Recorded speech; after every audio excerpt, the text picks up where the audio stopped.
Next case we'll hear is United States v. Robinson, and Mr. Neihart, whenever you're ready, we'll hear from you.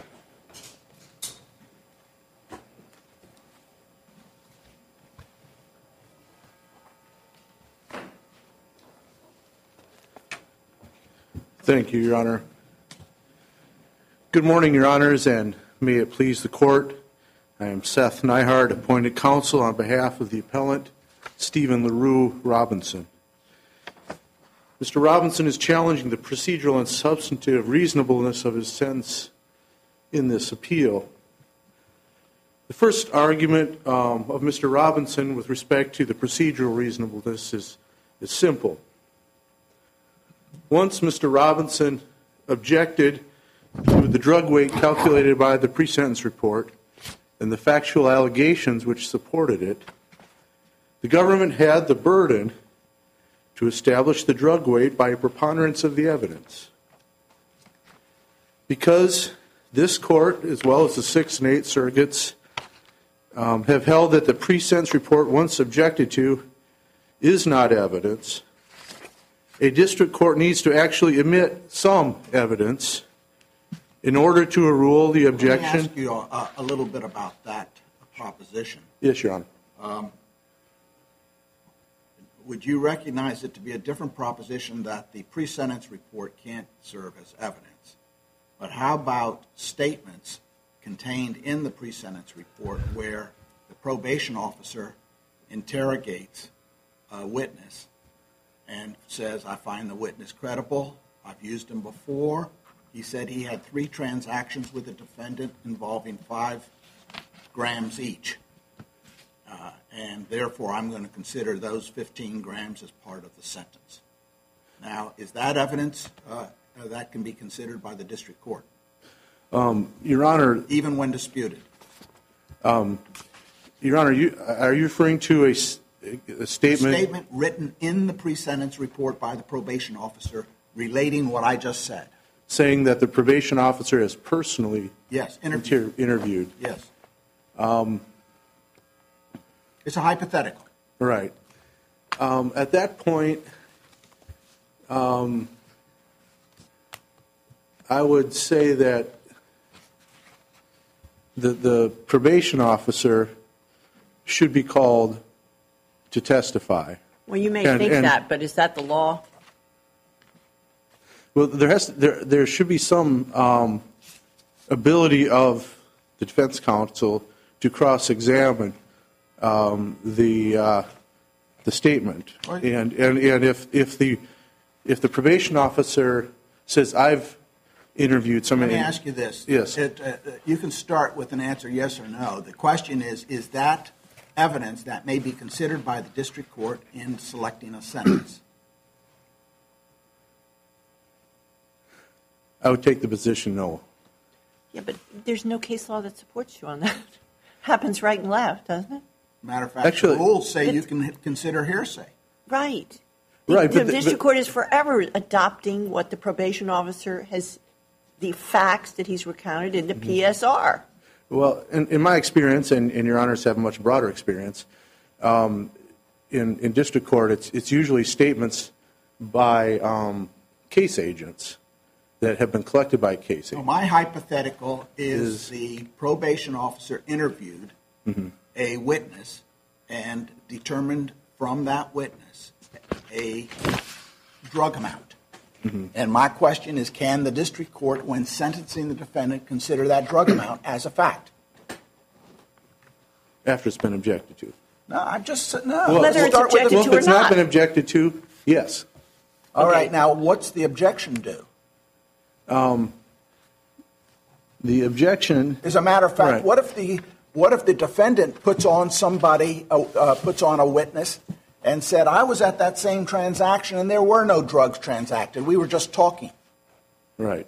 So now the district court has the statement made to the probation officer in the pre-sentence report, and he has the testimony of another witness at the transaction. All of that is evidence, isn't it? Which the district court can or may not accept. It's up to the district court then to determine the reliability of that evidence. So the answer is yes, the district court may consider that evidence, but what weight it gives to it is up to the court. And the problem in this case is that your argument is that this evidence was so unreliable based on information presented contesting the reliability of this purported witness that no district judge should have been allowed to accept this as sufficient evidence. Is that your argument? That would be my argument had the court even taken the step under the hypothetical of Judge Niemeyer, which is not in his case. To go that far, because just to give you a little bit of a preview, your client in this case made some pretty good points and stood and made some explanations as to why he thought Mr. Battle's testimony was unreliable and couldn't be used. I agree with that, Your Honor. All right.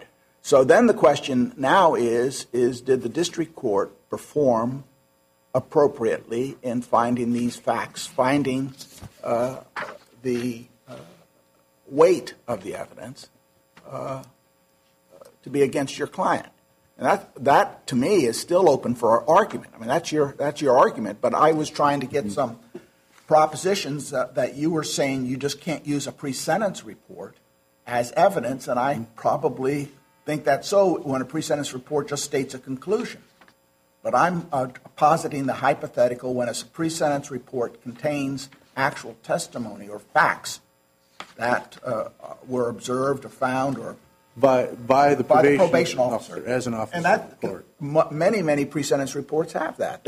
And we know you can rely on hearsay in sentencing, so I just don't know where the foundation. I haven't found. The line I'm trying to draw with my argument, in which I believe the Fourth Circuit has drawn, is that if there's just a bare assertion that there's statements given to someone and then the probation officer has them third hand, the appropriate thing to do under U.S. versus Solomon is to have those admitted in the evidence, either through the probation officer or a case statement. But none of the actual statements that were relied on were admitted into evidence, and that was my foundational point. But probation officer, the statement that was what Solomon says is a probation officer's determination to recommend application of a given guideline, standing alone, does not constitute a finding of fact. That isn't. Don't you see? That's not the same thing as the probation officer in Judge Niemeyer's hypothetical relating testimony or evidence supporting whatever conclusion he has. All you did was have a recommendation to apply something without anything else in Solomon. There's a calculation without any evidentiary basis given for it. You see how that's different?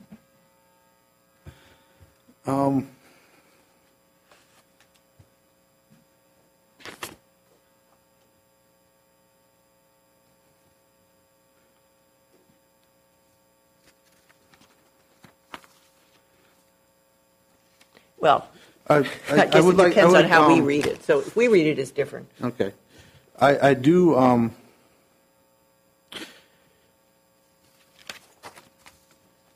I would state that the conclusion of the probation report is an insufficient basis for a finding, that the evidence before the sentencing judge supports the proposition of the fact asserted. Basic fairness requires that the evidence be identified and its reliability demonstrated. And that did not happen in this case.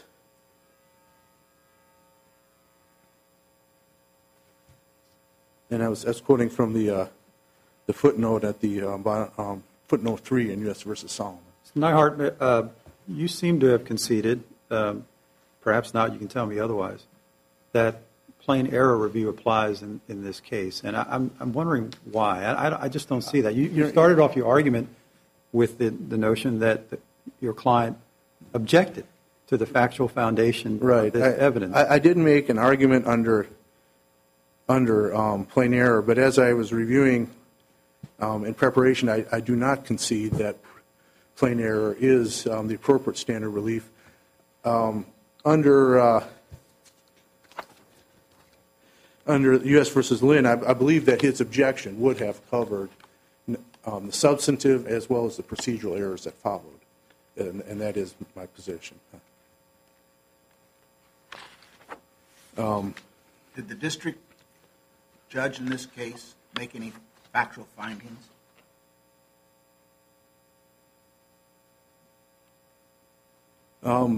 She did make, I believe, a summary factual finding with respect to the drug weight, and I'm not recalling off the top of my head if she made any subsidiary factual findings. I don't really understand much about the briefing in this case, and I particularly didn't understand the government's argument about invited, or some, maybe the government didn't make this, but some argument on invited error. But it seemed to me that you waived your right to challenge the drug quantity based on the battle testimony. I don't read the transcript as saying that at all. Well, wasn't there this back and forth between the defendant and the district judge, and the district judge saying, all right, you don't think this battle testimony is okay? If you don't want, if you say that, we'll just start all over. We'll have another sentencing hearing. And this happened a couple of times, and each time the defendant said, no, go ahead. Right, but isn't that waiving the argument? She didn't say, I'm going to hold it against you. She didn't say. She said, do we continue or do we not continue? Right. Do we continue this or not continue Do we continue and bring this? in all this other evidence, or do we not? No. Or do we go forward We're on going the to go evidence back we to the have? beginning. She's going to schedule a new hearing. That's correct. And that was her. That was the choice she was giving him. Well, isn't that what he would want? He wants a new hearing. He wants to be able to cross-examine he wants battle. to challenge the facts of the battle drug weight. Right, and he wants to do it that day, and that's what he chose. And he was entitled to do it. And she weighed what he said, and she weighed what the battle evidence was, and she found it more credible. But he was given the opportunity to go back and put forth anything else he wanted to do about battle if he didn't have the tools to challenge battle at that moment in a full and complete and persuasive way. Right. He elected to go ahead with what they had, and my point with respect to the evidence was that they didn't have evidence. Okay, but if they had evidence, then the court he's waived any argument that he was not entitled to get further evidence. That's correct. Okay. And that was not his argument, is my understanding. His choice was to go forward with whatever evidence there was to be presented that day. Right. And battle was the only evidence about drug quantity. And that was the evidence in. He didn't think it was sufficient. He put in, he said what he thought was, and she weighed it. That's assuming that what was in the pre-sentence report is evidence. And again, I go back, my contention is that that wasn't evidence, and that they should have at least admitted the statements. We're just back where we started. Yes, Your Honor. It's too general a statement to say the pre-sentence report's evidence. You agreed with that if there's statements in the pre-sentence report that are factual statements. That are not objected to. No, whether they're objected to or not. It's still evidence if it's objected to, right? The objection has to be resolved. Well, I do know that in. There wasn't objected to anyway here. He just he said it's not true. He put on evidence and saying, I didn't deal with battle. Right. And with respect to the PCP, I couldn't have dealt with him. Therefore, that shows he's not a credible man. And he said that this guy is just ratting on me because he wants a better deal. The objection was filed, I believe, by his attorney. It was in Florida. That's what he said.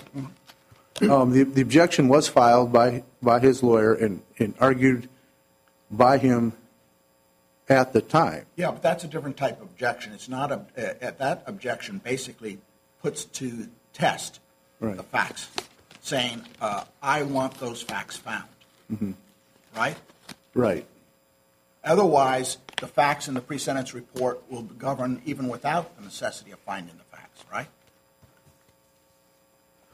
Well, again, I go back to my. What's the guidelines say about that? Don't the guidelines address this specifically? Well, and you're an I'm not experienced prepared. criminal law lawyer. You know the PSR facts are often the basis for the district court's opinion. Well, in my experience, Your Honor, it's between two districts, the Eastern District and the Middle District. And in the Middle District, if there's any factual objection, they always require the government and anybody to bring in the actual people who Well, they may were as a matter interviewed. of discretion, but the question is whether or not that's necessary as a matter of law. And whether that's a fact. I mean, it seems to me your answer concedes that it is a fact, and you bring in people to rebut it. If it wasn't a fact, you wouldn't need to bring anybody in. Right? My position is, once there's an objection, the slate is wiped clean, and the government has the burden of establishing the drug weight. I'm looking at section 6A1.3, resolution of disputed factors. Policy statement. When a factor important to the sentencing determination is reasonably in dispute, the party shall be given an adequate opportunity to present information to the court regarding that factor. And that's what Judge Flanagan did in this case. She gave him the opportunity. In resolving any dispute concerning a factor important to sentencing, the court may consider relevant information without regard to its admissibility under the rules of evidence applicable to trial. And it goes on to say it has to resolve the dispute. But it doesn't wipe the slate clean, does it? I mean, basically, there's a dispute that needs to be resolved. Right.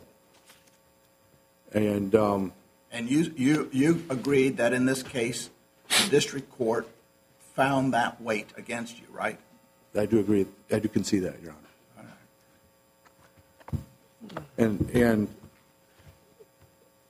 And against the objections that the counsel that Mr. Robinson did make, and Yeah. Okay. my time's up. Yep. You have some rebuttal, Mr. Rogers.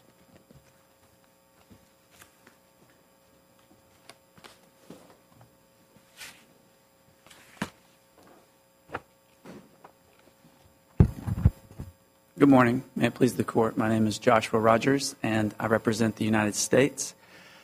For the first time on appeal, defendant complains about a course of action he repeatedly asked the court to take. That is, defendant came to the court and said, we have a problem. And the problem is that Mr. Battle is incredible. He is a liar. And the district court gave him two I options. think he waived it. He kept insisting Right. that the facts were wrong. He just wanted to go ahead. But he told Judge Flanagan, even after she said, do we go ahead or do we abandon, he said, I'd prefer to go ahead. But then he said, I still dispute those facts about Mr. Battle. Correct. But in the end, And you didn't address this in your brief at all. No, you talk about invited error. This isn't invited error. we would argue that it is invited error where the It's not even error. Right. What's the error? Well, invited error doctrine addresses alleged errors. It doesn't necessarily mean that it is an actual What error. is the alleged error? The alleged error by the defendant as the district court moved forward with the evidence that it had, but the court asked the defendant, should I How do... can that be error? I agree that there's no error, but is it an alleged error by the defendant? And we are arguing that you cannot allege error in The this court was context. giving him an opportunity to put on evidence, further evidence. And he said, no, I'm resting with my dispute. I disputed. He explained why. He actually did a pretty good job, I thought. And the evidence from Mr. Battle is pretty thin. I mean, it's coming through a detective to the probation officer. And so it's mighty thin. Now, he does explain in some detail why that facts are, but then you come up and assume that it's error, and your whole brief is devoted to invited error. Now, if we reject that, do we have to send the case back? No, Your Honor. And we are not arguing that the district court erred. What we're arguing is that defendant is alleging error, but he invited the error he alleges if there was any error at But all. see, you don't really, as a matter of practice, you never get, in your normal run-of-the-mill case, you don't start out with an invited error argument if you think there's no error. And that's why it's kind of throwing us off. That you seem to spend a lot of time, indeed that's your first and primary argument, about invited error. That would suggest that the government thinks there is an error. Because you don't, I mean, have you written other briefs? I bet you don't start everyone off with invited error. We don't. And thank you for the feedback. We appreciate that. What we would say is that regardless of the invited error argument, the district court had enough evidence to support its Do finding. you make that argument?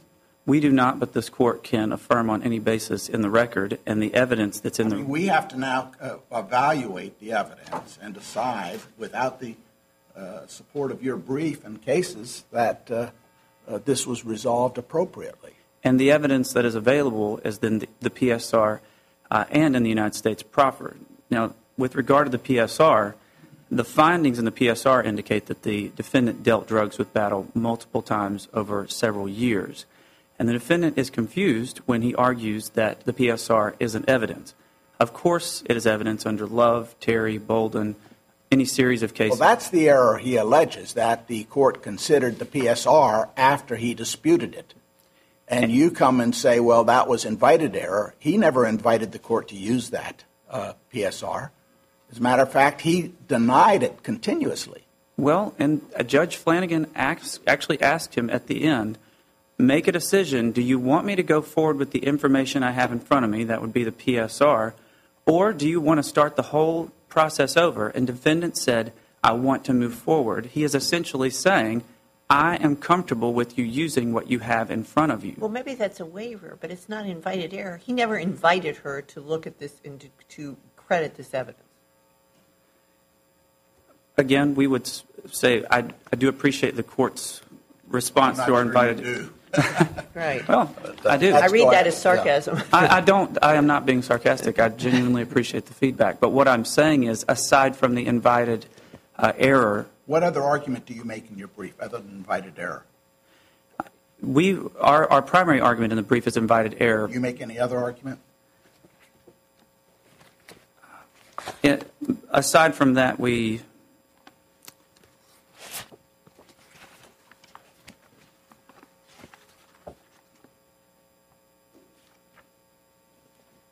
Basically say his sentence was reasonable, that's it.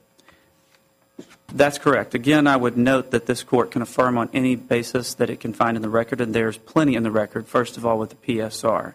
Defendant argued two things. Number one, I did not sell PCP to Mr. Battle because I was in culinary school. And number two. PCP's not. He did that in order to show that Mr. Battle was incredible. That's correct. But it's But that's not the problem. The problem he had is I never dealt with Battle on cocaine. Which the second argument he made was just a general objection. Mr. Battle he's lying. And that's where the case falls apart. The PCP didn't even contribute to the drug weight. So which just left, in terms of an objection to the crack cocaine weight, nothing more than a blanket denial, which under Love, defendant's mere objection didn't bring anything in dispute. The court at that point was free to adopt the findings of the PSR. And even if this court were to find that that was some legitimate dispute, the court still could have adopted the findings of the PSR as long as it resolved resolved the issue, the disputed Did the court issue. resolve the issues in this case? It did. Factual issue? Yes, sir.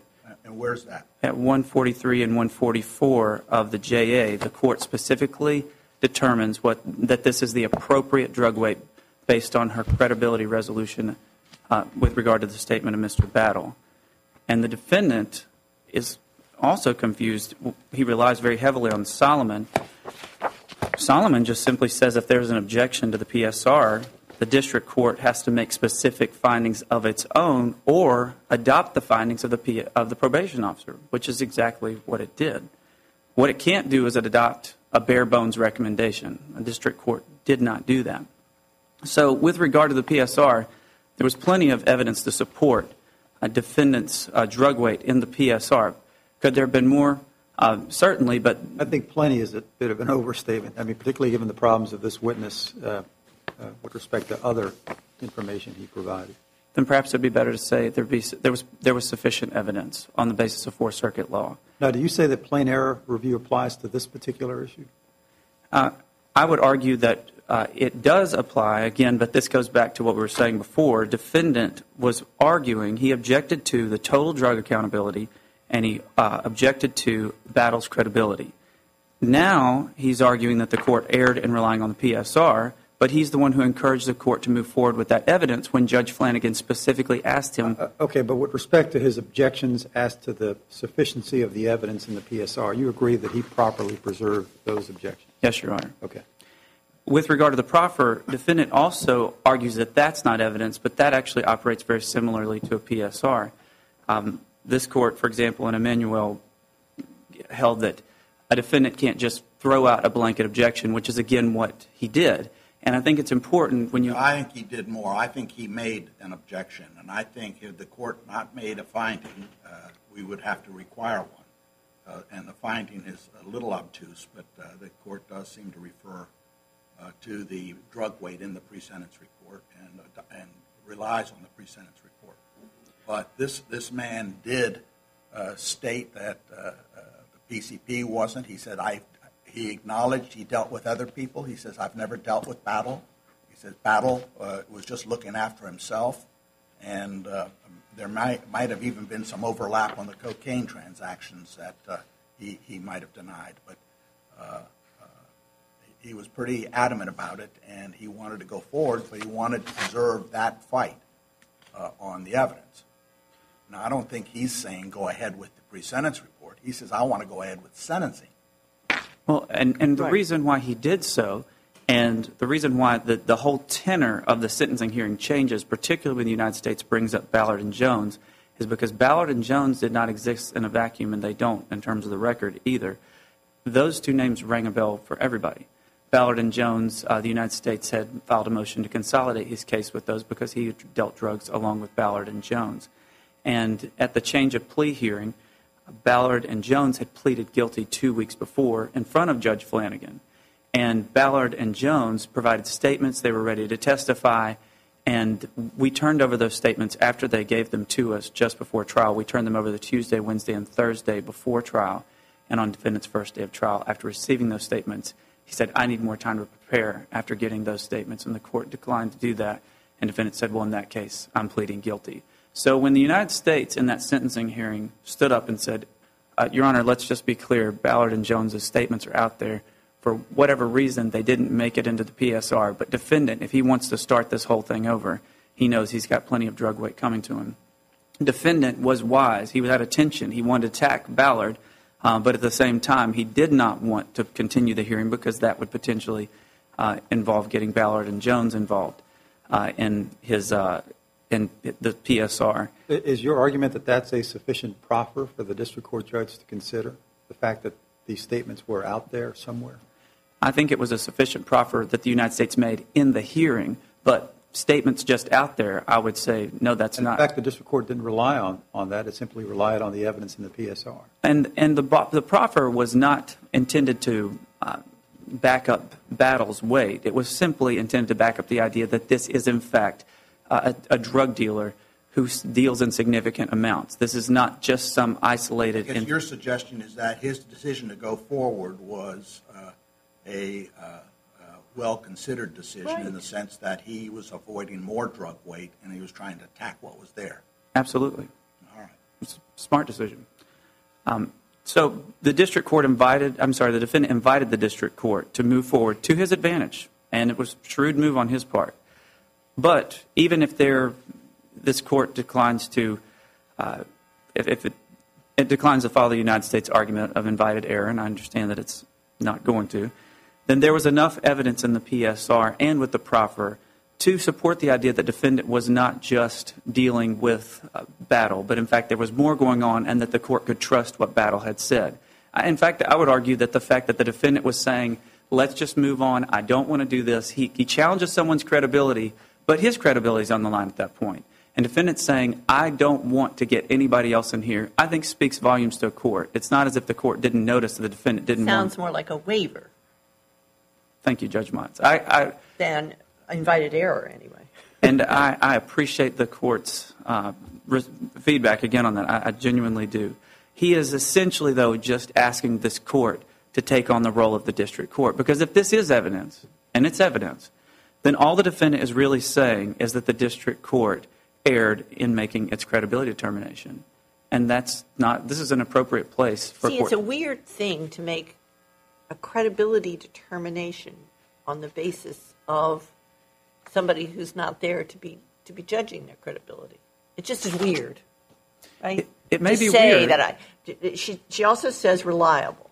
She doesn't just say credible, but she says that the PSR is reliable. It may be weird, but it is legal. And this court Well, has... it's legal to rely on it. I don't know about saying what about a credible, but anyway. Well, what the defendant is essentially asking this panel to do is to take the PSR and determine whether the district court made the right decision in relying upon it. And this is not the appropriate forum for that. We do want to acknowledge that with regard to defendant's criminal history, the reasoning from our brief is not correct, but the result is the same. Defendant's marijuana possession conviction was not relevant conduct. It was an unspecified quantity of marijuana. It was not crack cocaine. It didn't contribute to his weight at all. It wasn't an act that was a part of the same course of conduct, and therefore... Probably wasn't even guilty. I'm- I know he was found guilty, but I can't speak. he borrowed the car, right? I'm sorry, what? He borrowed the car for the day. He was up in Massachusetts or something. I believe borrowed it's the car Maryland. for the day, and when they searched the car, they found something he didn't even know was there. I can't speak to it. I mean, I honestly don't know the ins and outs of the facts of his conviction, but whether or not he actually had the marijuana, I don't know. And I would Well, it was in also... the car. There was some in the car. But he had borrowed the car that day and was just going somewhere or something. I don't He was believe- convicted. He was convicted, and that's the most important thing. And it was appropriate to use defendant's 1 day of probation to raise his criminal history score. It happened within the time frame of his conspiracy for crack cocaine distribution, and therefore the court had no choice but under Gall to correctly calculate the sentencing guidelines, whether or not it seemed unfair to add 2 more points to his criminal history score for a defendant having 1 day of probation. All right. Unless the court has any further questions, I would ask that it affirm the district court, and I'll take my seat. All right. Thank you, Mr. Rogers. Mr. Nyhart.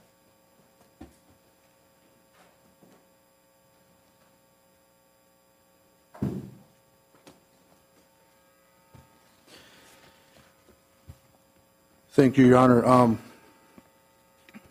With respect to whether or not this was error, my foundational position, I do find support from that in U.S. versus McQueen, which was cited by U.S.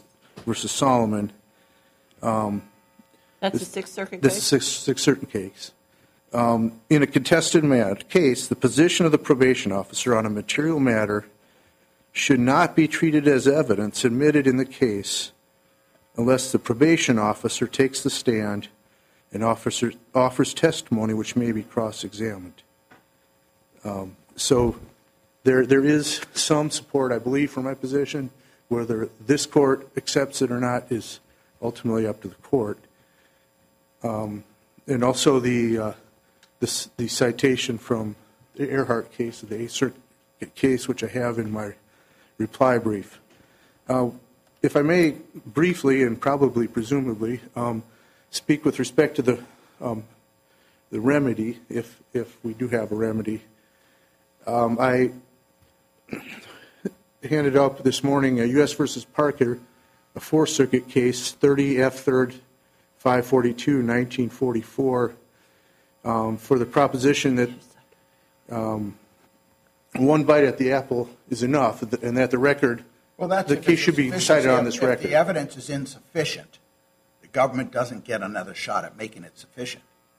But that assumes that the government had no evidence here. Well, the government had a fair and full opportunity to put on whatever evidence they were going And to it do. rested on the evidence it put in. Yes.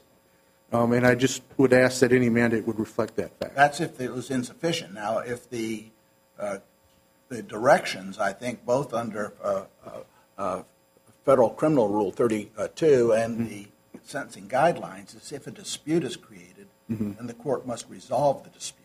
Right. And I gather you agree the court resolved the dispute in this case. Incorrectly, but yes, there was a resolution. I understand that position, and that's arguable. So the evidence, whatever it is in the record, is what is the evidence. The government has waived any objection to the pre-sentence report and has did not file a motion to continue to put in more evidence. So we contend that the evidence is fixed at this point. But you didn't either. You do understand that, right? Your client had the choice about whether he wanted to continue the proceedings, Yes. and he chose not to. That's correct. So you're right. The evidence is fixed. For good or for bad for either party. Right. Finally, with respect to the second procedural error, I did want to emphasize the criminal history category issue, which I hope was not overlooked. And here, Mr. Robinson received 2 points for, in the middle of the alleged North Carolina conspiracy. He goes up to take care of a charge in Maryland. He drives up in the morning, early in the morning, shows up in court, gets a 1-day unsupervised probation, stays overnight that night. The day's over, he drives back to North Carolina. Our position is it's impossible for any relevant conduct for a North Carolina crack conspiracy to have happened during that time period. And the judge... Well, he didn't transact during that day. 'Cause Right. He was in Maryland that whole time, right? Exactly. Well, what if he had been going on for 6 months before that in a crack distribution operation during which he sold crack cocaine only once a week? The supervised release, the 2 points are added for... Are you answering my question? I guess my answer is that it doesn't matter as long as while he's... If it's during the course of a conspiracy, you add the points. If the conspiracy preceded and preceded the marijuana conviction and continued right through it up to the present, which is the government's position, Right. then he was convicted of marijuana during the course of the conspiracy.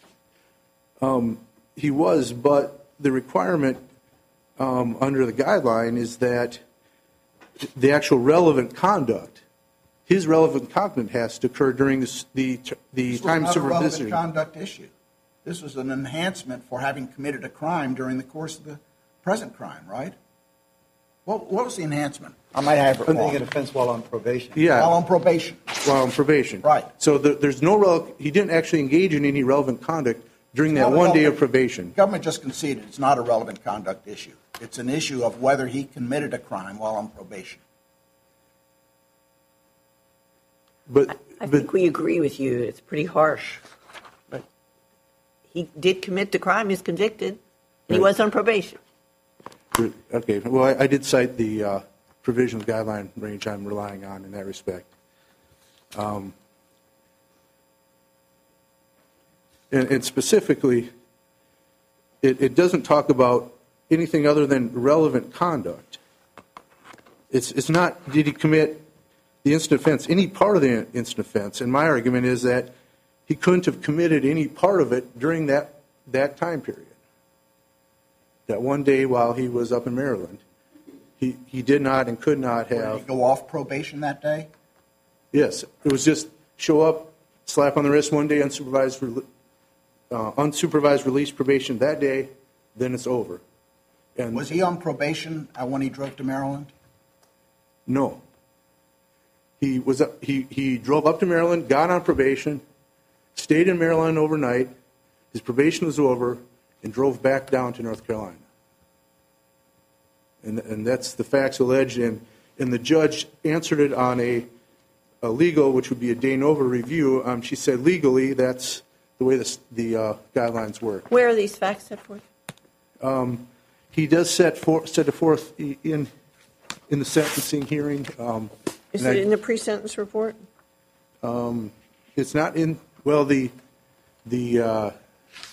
conviction is referred to in the pre-sentence report. His actual activity of driving up for it and showing up that day is in the transcript of the sentencing hearing.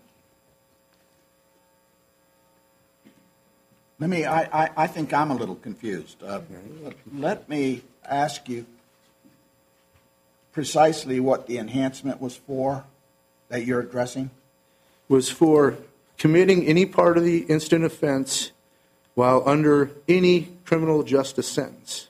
And the offense was a conspiracy charge, which Right. spanned the breadth of this Right. from January 2002 until May 2011. He was on probation August of 2003. That's within that time period. That's, again, Well- that's an absurd result, but that seems to be appropriate. But the note, U.S. Sentencing Guideline 4A1.1, Note 4 states specifically, 2 points are added if the defendant committed any part of the instant offense, i.e. any relevant conduct, while under any criminal justice sentence. Well, if he's in a conspiracy Okay. from 2002 up until his arrest for trafficking In North Carolina. in crack, right? He's participating in the conspiracy during that entire time. Then he goes up to Maryland and gets a probation offense. And doesn't engage in any relevant conduct during No, that no. one day. No, it's a separate conduct, but it's while he's in this conspiracy in North Carolina. He goes up to Maryland and he gets probation, right?